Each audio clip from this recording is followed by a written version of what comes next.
नमस्कार दोस्तों, हमारी आज की कहानी है शहर के पड़ोसी। कहानी पसंद आए तो हमारे चैनल को सब्सक्राइब जरूर करें। आज रमा विचार मगन होकर बड़ी देर से बालकनी में बैठी थी। महानगर के फ्लैट के 18वीं मंजिल, जिसकी बालकनी से नीचे की दुनिया ऐसी दिखती थी जैसे छोटे छोटे खिलौने सड़क पर चल रहे हो। अपना शहर घर छोड़े हुए लगभग 15 वर्ष होने को आए, पर आज भी यह घर न जाने क्यों पराया सा लगता है। आसपास का परिवेश, यहाँ के लोग, कुछ भी तो अपना सा नहीं लगता है। न जमीन अपनी है और न ही आसमान। अपने आप को बहुत समझाती है कि अब यही अपनी नियति है, समझौता कर लेना चाहिए, पर इस हृदय का क्या करे। विकल हो उठता है। अपना छोटा सा शहर, अपना घर तो याद आता ही है। उसी के साथ कितने लोग साथ चले आते हैं। वे सब पड़ोस में रहने वाले, सुख दुख के साथी एकाएक पीछे छूट गए। अचानक अंदर से रमाकांत के कहराने की आवाज़ आई। रमा की तल्लीनता टूट गई और वे झपटकर अंदर आ पहुंची। देखा कि पति करवट बदलने का प्रयास कर रहे हैं और तकलीफ की वजह से मुंह से कराह निकल रही है। रमा ने सहारा देकर उन्हें करवट बदलवाई और चम्मच से थोड़ा सा पानी पिलाकर मुंह पहुँच दिया। अच्छी खासी जिंदगी अपनी रफ्तार से चल रही थी। अचानक ईश्वर ने जैसे ब्रेक लगा दिया। वे दोनों तो बेटे के आग्रह पर घूमने आए थे। इससे पहले कोई बड़ा शहर देखा भी नहीं था। बहुत खुश थे। गगन चूमती इमारतें देखकर विस्मय से उन दोनों की आंखें फैल गई थी।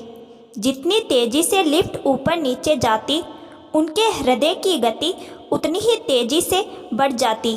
आपस में एक दूसरे से अनुभव साझा करते, हंसते हंसते बुरा हाल हो जाता। मन लगाने के लिए घर में नाती था, जो अपनी बाल सुलभ क्रीड़ा से उनका मन मोहता रहता। 4 घंटे के लिए स्कूल जाता, फिर पूरे दिन अपनी प्यारी प्यारी बातों से उन्हें भी बच्चा बनाए रहता। बेटा बहू दोनों नौकरी पर साथ निकल जाते, फिर रात होने तक लौट आते। यहाँ आए हुए 10 दिन हो गए थे। लौटने की तैयारी कर रहे थे कि अचानक रात्रि दारुण स्थिति लेकर आई। रमाकांत का ब्लड प्रेशर अचानक बढ़ गया और जब तक अस्पताल ले जा पाते कि वे लहरा कर गिर पड़े। गिरे भी तो ऐसे कि दोबारा अपने पैरों पर खड़े नहीं हो पाए। उन्हें लकवा मार गया। दोनों की दुनिया अंधेरी हो गई। कहाँ तो घूमने आए थे, कहाँ पर आश्रित होकर रह गए। बेटे ने इलाज में कोई कसर नहीं छोड़ी। दवा के साथ साथ फिजियोथेरेपिस्ट के पास भी लेकर जाता, परंतु आशाजनक परिणाम नहीं मिला। धीरे धीरे उन लोगों ने इस स्थिति को स्वीकार कर लिया। अब तो लौटने का प्रश्न ही नहीं था। अकेले वहाँ रहकर पति की देखभाल करना उसके वश में नहीं था। एक दिन की तो बात नहीं थी। रोज किसका मुँह देखती। नियति को स्वीकार कर लिया। रमाकांत बोल भी नहीं पाते थे, इशारों से अपनी बात समझा देते। अपराध बोध से ग्रस्त रहते। कई बार इस स्थिति के लिए रमा से क्षमा मांगने का इशारा करते। रमा उन्हें तसल्ली देती, समझाती कि इसमें उनका कोई दोष नहीं है, परंतु रात को छिप छिप कर अश्रु बहाती। इस स्थिति की तो उन्होंने कल्पना भी नहीं की थी। एक पिंजरे में बंद पंछी की तरह फड़फड़ा कर रह जाती। अपना घर आंगन याद आता, अपनी रसोई याद आती, जहाँ की वे मालकिन थी। इस 2 कमरे के फ्लैट में उनका दम घुटता है। यहाँ तो किसी पड़ोसी का नाम भी नहीं मालूम। सबके दरवाजे बंद ही रहते हैं। केवल ताला खुलने बंद होने की आवाज़ आती है।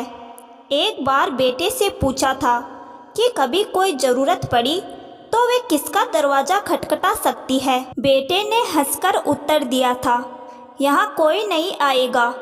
आप तो मुझे फ़ोन करिए, डॉक्टर को फ़ोन करिए।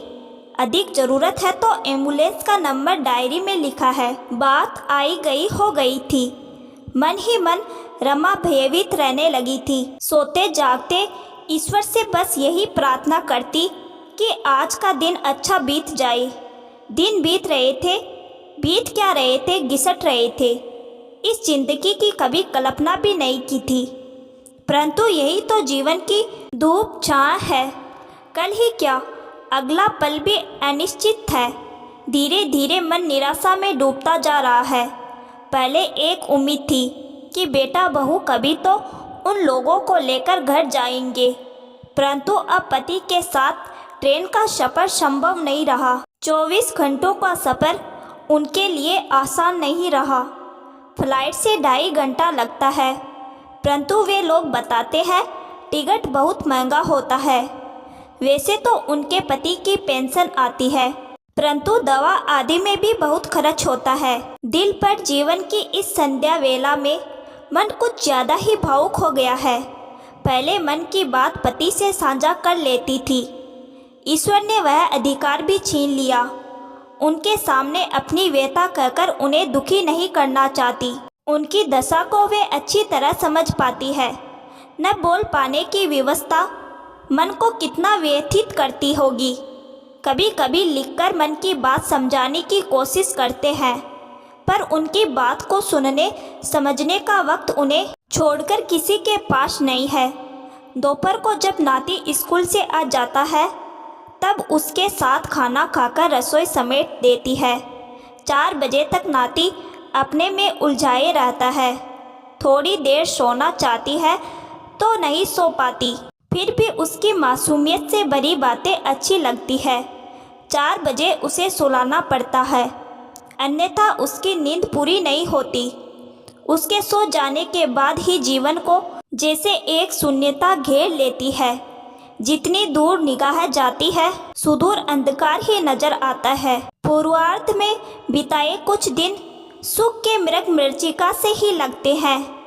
पहले जब बेटे के घर कुछ दिनों के लिए आते थे, भले ही उन दोनों के पास वक्त नहीं था, पर उन्हें कभी उन लोगों के साथ की ज़रूरत महसूस ही नहीं हुई। रोज़ शाम को चाय पीकर दोनों टैक्सी से कहीं न कहीं घूमने निकल जाते। कभी समुद्र के किनारे कुछ घंटे चुपचाप बैठे रहते। लहरों की अटखेलियाँ देखते देखते कब अंधकार घिर आता पता ही नहीं चलता। अब तो वे सब केवल स्मृतियों का हिस्सा बनकर रह गए हैं। रमा को अपनी सोच से बाहर निकलना ही पड़ा। वे टेबल पर पड़ी चम्मच से आवाज़ कर रहे थे। पहले वे कोई सी भी आवाज़ सुनकर दौड़ पड़ती थी, पर अब उठने में उन्हें भी वक्त लगता है। मन के साथ साथ तन भी जैसे बूढ़ा होता जा रहा है। कुछ समय अपने घुटनों को सहलाती है, फिर स्वाभाविक चाल से चल पाती है। बेटा कभी कभी मजाक में कह भी देता है, मम्मी तुम पापा से पहले जाने की सोचना भी मत, तुम्हारे जाने के बाद इनकी बड़ी दुर्दशा हो जाएगी, फिर कौन देखेगा इन्हें। बात कटु अवश्य है, परंतु सत्य भी है। जिस तरह दिन भर घर में रहकर वे उनकी देखभाल कर पा रही है, दोनों ठहरे नौकरी पेशा, उन लोगों को वक्त कहाँ। एक आध दिन की बात तो है नहीं जो छुट्टी लेकर काम चला लेंगे।